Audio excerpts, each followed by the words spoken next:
Hello, hello, Mark Wade here, Virtual Summit Software, and today I wanted to talk about sponsors. So in our Virtual Summits, strategy group, we had some questions in there this past week about sponsors. So first off, if you're not in our group, Virtual Summit Strategy, I would recommend you getting in there because we do weekly and daily conversations, but also weekly advanced trainings, etc. So today I thought I'd answer one of those questions, sponsors. So when you're running a summit, there's a lot of questions, of course, around what you need, what you don't need. I was actually just talking with a good friend of mine, Jose Avile, who is a summit expert, and he's got a really cool piece of content coming out on affiliate marketing. Like, do you need affiliates with your summit? So I'll be sure that we're sharing that across our platforms once that comes out. So anyways, today let's talk about summits. Of course, if you're joining us live here, go ahead and type any questions you might have, thoughts or agreements or disagreements with these strategies in the comments, and we'll make sure to keep you that I'll get to those. So first off, talking about sponsors. Now, I'd like to say if this is your first summit, and you haven't run a summit before, you're going to have a lot kind of on your mind at the beginning. And unless you're doing some kind of consultation with somebody or you're maybe even following our strategies that we have aligned in our programs, I wouldn't be too worried about sponsors at the beginning. I would actually put those more towards the end if you have the ability, and I'll tell you a strategy on how to do that in a moment, but if you have the ability to use sponsors and you have time to like focus on that towards the end when you're preparing your summit, that's great. But I wouldn't put too much time, energy, or mental bandwidth towards that at the beginning because, in all honesty, it may not be the best strategy for you on your first summit. Now, if you've done a summit already or you've done multiple summits, then yeah, you should be adding sponsors into your summit strategy because if nothing else, it's a great way to at least cover your ad costs. So for me, I don't look at sponsors as the number one aspect of my summits unless I'm going for a premium summit. So if I'm doing a premium summit, I'm going to put a lot of time and energy into getting some high-level sponsors, and we'll talk about different price points and things like that as we get into this. However, when you're talking sponsors, you don't really need to have a sponsor to run your summit. It's fine to, there's tons of summits. I even run summits without sponsors at all on occasions. On most of my summits, what my goal is with my sponsors is to simply get enough sponsorship to cover the ad costs, which makes everything I do when I run my everything I make off of the summit 100% profit. So there is that concept of if this is summit number 2 or 3 for you and you're ready to add this strategy in there, you could look at like a goal is I'm going to get enough sponsorship to cover my ad costs. That would be a huge accomplishment.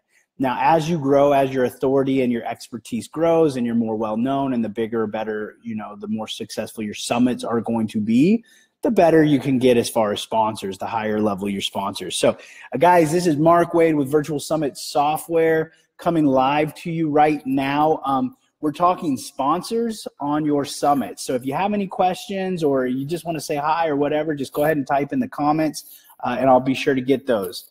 So now, and I've got some notes written down here just to make sure I don't forget some of these points, but let's talk about strategies. So like when you're looking to get your sponsors, okay, the first thing you should incorporate when you're ready, if this is a strategy you're going to incorporate. So maybe you're doing your speaker research on your own, or you're like us, you have a VA that reaches out or that does all the research for potential speakers, looks in all the areas, tries to get them, puts them all together so that you can contact them to speak on your summit.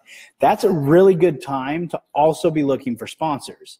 So you don't necessarily need to do this separately. When you're looking for speakers, you may come across some people that are going to be perfect sponsors. Now, who could be a sponsor? Technically, anybody could be a sponsor, but some of the best ones are going to obviously be companies, okay? So products, SaaS companies like software companies, any kind of company that aligns with what your theme is going to be about, okay, is going to be a good sponsor. Now, when you're looking and you're doing your research for your speakers, you're going to be looking up, places. You're going to be doing Google searches. You're going to be looking at podcasts. You're going to be looking at past summit conferences, live summit conferences, like physical conferences, as well as virtual conferences.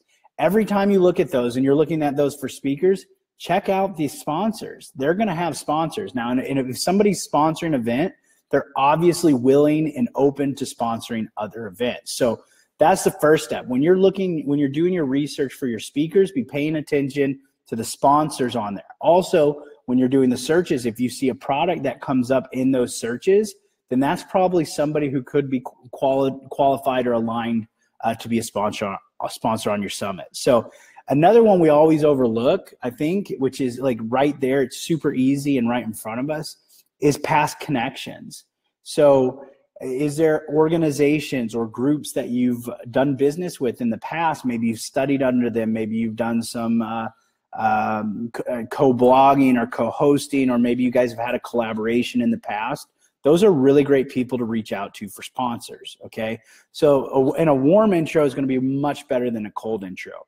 So obviously warm intro, cold intro, if you're going to go in cold. So like kind of our process with sponsors, after we do our research, also when we're researching speakers, we're always researching sponsors. We have a list of those over here and their contact information, and I reach out to them via email. Obviously, if it's a warm sponsor, it's going to be a little bit different of an email. I'm going to talk, relationship stuff, things that we've had in common or a past meeting, and kind of just let them know what we're doing and seeing if they'd be interested. It's going to be more open like that. And then, of course, they'll ask more information, and that's when you'll get into the specifics.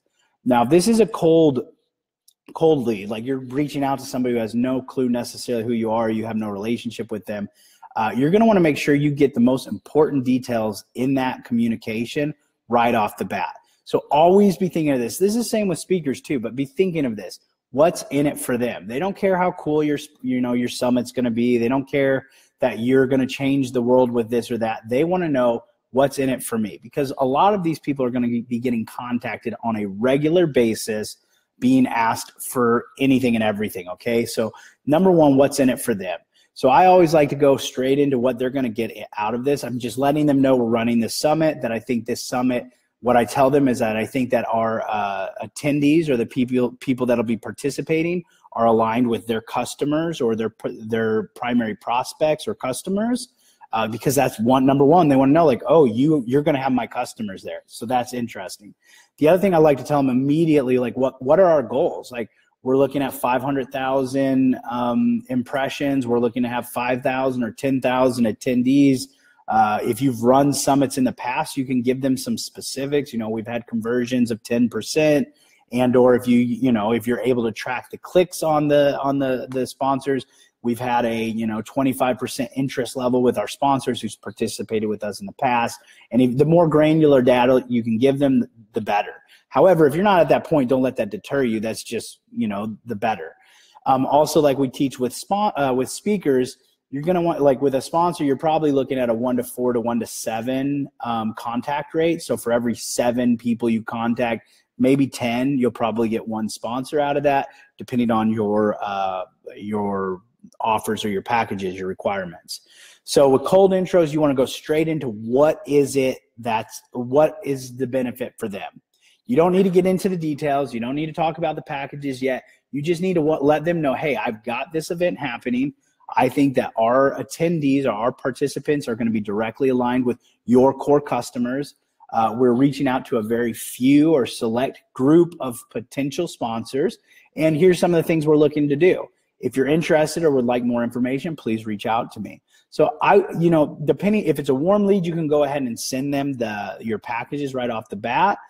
If it's a cold lead, sometimes I like to wait for them to reach back out to me, because like if you send them all the information right away, they may just go straight to the price. How much is it going to cost me?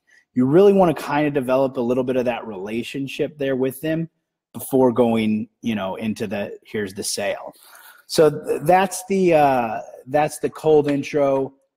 Additionally, you want to make everything look professional. Okay, you're asking for money. Like, even if you're a brand new startup, a brand new entrepreneur, you don't have a website or whatever, make this look as professional as possible. Get somebody off of Canva or Fiverr or something like that to make you a banner, to make you a logo, to make you a couple things, and just make it look professional, because that's going to be I mean, these people, as they say, first impressions matter. That's what they're going to judge you off of right there. So make sure it looks professional. That's a huge important tip. So when we get into the offers and the packages, so essentially this is what you're going to, this is what the sponsor can sign up for. Now, with our sponsorships, let me actually just see if I can find my sponsorship details.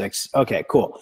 So with packages, I usually go 1 to 4 levels. So that top level is a 1-person level, and you want that to be pretty big, like more than what you would expect or anticipate to get, because you're only going to have one of those. And if somebody's like, dude, this is going to be perfect, you want them to be hitting high, because they can always pick a lower one, right? So that's essentially kind of why I look at it as 4 levels.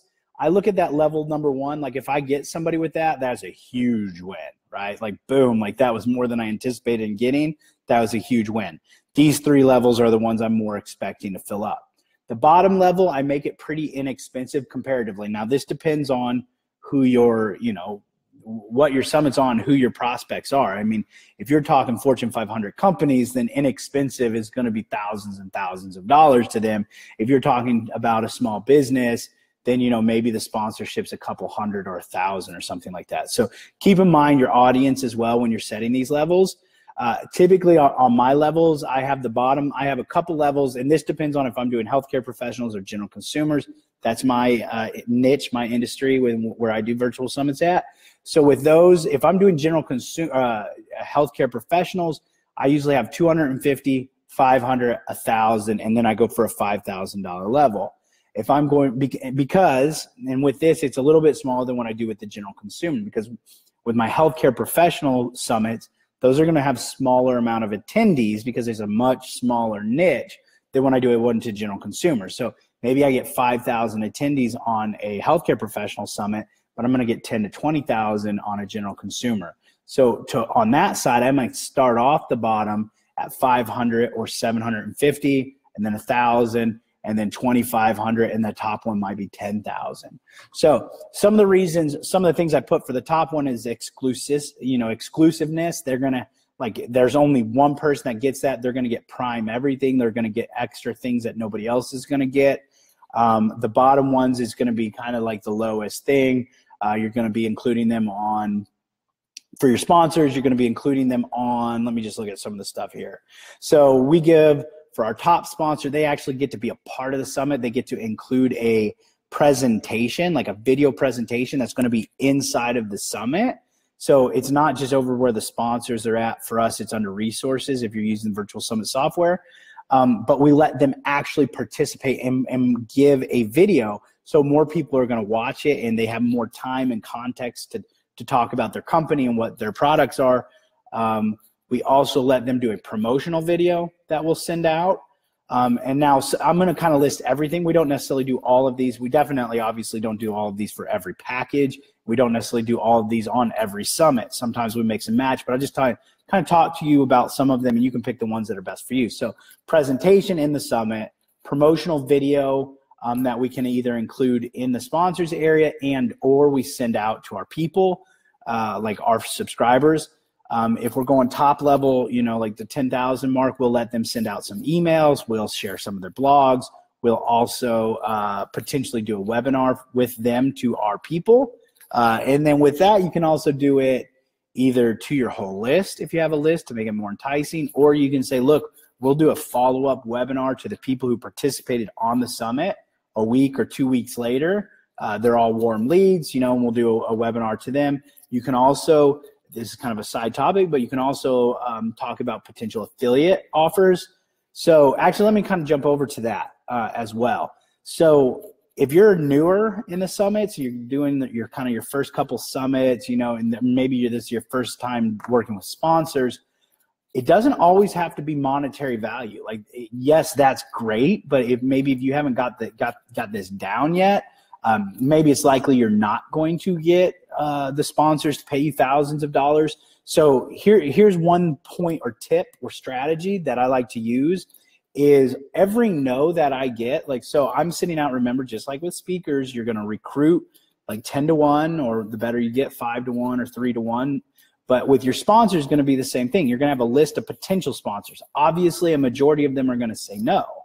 Now, when they say no to you, I don't end it there. I actually follow up and see if we can work out an exchange of some sort. Now, I don't do this on every summit. I'll do it on some of our smaller summits, but you can do an exchange of multiple things. So you can just exchange promotions. Say, hey, I'll put you in this summit if you'll email this out to your list. Or, would you consider being an affiliate instead? So you can find ways of making that work with the person even after they say no. So, just like we have the stair-stepper protocol with speaker recruitment, so with the sponsors, this is kind of like a stair-stepper protocol, except it's like the reverse. After they step down, after they say no, you follow back up with them with another opportunity that's essentially too good to say no. Unless they're just not interested in what you have or what you're doing, then which it doesn't matter about them. But if they're actually interested and it's a financial thing, this is a huge win-win.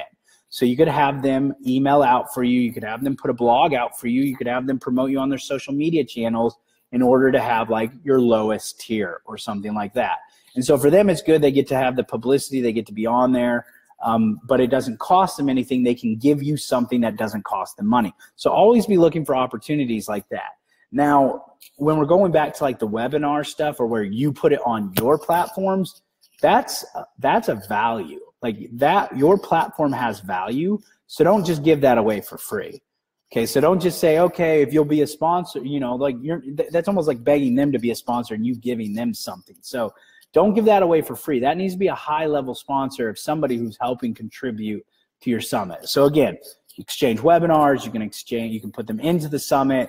You could give them blog or space.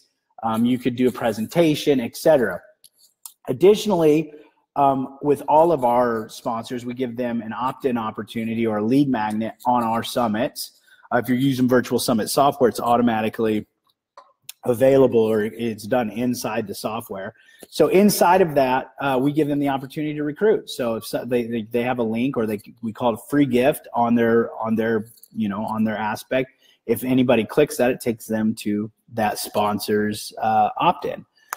We also can put their logos, obviously, on the website, on the speaker pages. We put them on the emails we send out.